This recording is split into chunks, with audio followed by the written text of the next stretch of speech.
कल्पना कीजिए, एक ऐसा शहर जहां सोने चांदी की कोई कमी नहीं थी, जहां की इमारतें बेहद शानदार थीं, जहां रहने वाले लोग दुनिया की सबसे उन्नत सभ्यता माने जाते थे।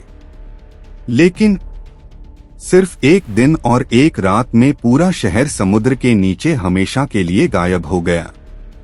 क्या एटलांटिस सिर्फ एक कहानी है, या सचमुच कभी ऐसा शहर मौजूद था? नमस्कार दोस्तों, आप देख रहे हैं मिस्ट्री वर्स हिंदी। आज हम जानेंगे इतिहास के सबसे बड़े रहस्यों में से एक, the lost city of Atlantis. Atlantis का सबसे पहला उल्लेख लगभग 2400 साल पहले यूनानी दार्शनिक प्लेटो ने अपनी दो प्रसिद्ध पुस्तकों टाइमियस और क्रिशियास में किया था। प्लेटो के अनुसार एटलांटिस एक बेहद शक्तिशाली द्वीप था। वहां की सभ्यता, तकनीक, व्यापार और नौसेना में अपने समय से बहुत आगे थी। कहा जाता है कि वहां के लोग बेहद अमीर और बुद्धिमान थे, लेकिन समय के साथ वे लालची और अहंकारी बन गए।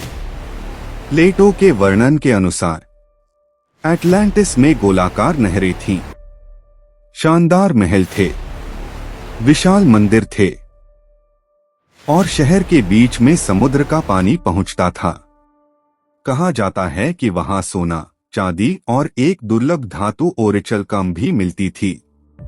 उस समय के हिसाब से एटलांटिस किसी आधुनिक शहर जैसा दिखाई देता था।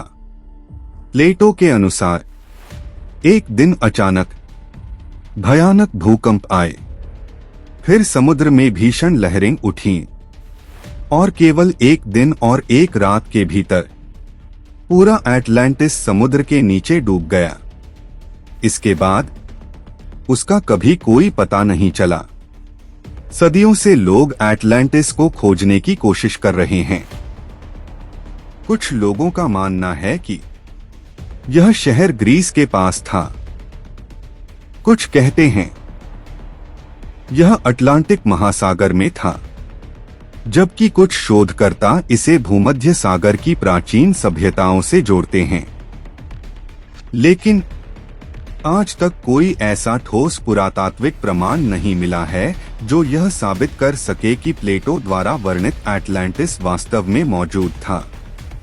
अधिकांश इतिहासकार और पुरातत्वविद मानते हैं कि प्लेटो ने एटलांटिस की कहानी एक रूपक, एलेगरी के रूप में लिखी थी। उनका उद्देश्य यह दिखाना था कि जब कोई शक्तिशाली समाज घमंड और लालच में डूब जाता है तो उसका पतन निश्चित होता है। हालांकि कुछ शोधकर्ता अब भी मानते हैं कि इस कहानी की प्रेरणा किसी वास्तविक प्राकृतिक आपदा से मिली हो सकती है, लेकिन इसका कोई निश्चित प्रमाण अभी तक नहीं मिला। आज भी आधुनिक तकनीक की मदद से समुद्र की गहराइयों की खोज की जा रही है। हर साल नई नई जगहों पर पानी के नीचे प्राचीन खंडहर मिलते हैं, लेकिन आज तक कोई भी खोज एटलांटिस को निश्चित रूप से साबित नहीं कर पाई। यही कारण है कि एटलांटिस आज भी दुनिया का सबसे प्रसिद्ध अनसुलझा रहस्य बना हुआ है। क्या एटलांटिस सच में एक वास्तविक शहर था, या सिर्फ प्लेटो की कल्पना? यह सवाल आज भी दुनिया के सबसे बड़े रहस्यों में शामिल है। आपकी क्या राय है? क्या एटलांटिस कभी अस्तित्व में था, या यह सिर्फ एक कहानी है? नीचे कमेंट में अपनी राय जरूर लिखिए। अगर आपको ऐसी ही रहस्यमयी और सच्ची घटनाएं पसंद हैं, तो वीडियो को लाइक करें, मिस्ट्री वर्स हिंदी को सब्सक्राइब करें और बेल आइकन दबाना न भूलें। मिलते हैं अगले एपिसोड में एक और अनसुलझे रहस्य के साथ।